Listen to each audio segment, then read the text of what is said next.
We had patience வேர் ஒருத்தவங்க ஒரு lady சொல்லுவாங்க, இந்த மாதிரி நான் முடிவு எடுத்துட்டேன் சார், நான் ஐ வாஸ் டிசைடட், நான் இந்த மாதிரி அடுத்த முடிவு இதுதான் அப்படின்னு.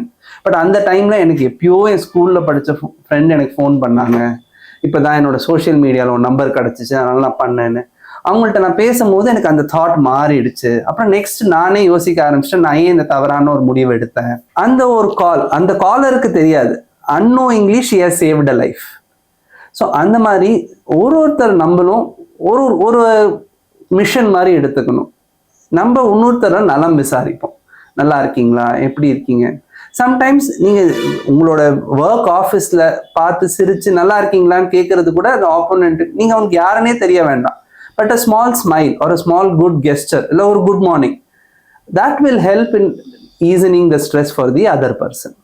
So as an individual, நம்மளோட பிஹேவியர், நம்மளோட ரீச்சிங் அவுட், ஏன் நீ கூப்பிட்டுருக்கலாமே, என்னடா நான் பக்கத்துலேயே இருந்தேன் என்கிட்ட சொல்லியிருக்கலாமே அதை மாறி I reach out to you, நீ என் ஹெல்ப் எடுத்துக்கோ அப்படிங்கிறது மாறணும். ஸோ அப்படி மாறும் போது டெஃபினட்டாக நம்மளுக்கு ஒரு சூசைடல் ரேட்ஸ் குறையும்.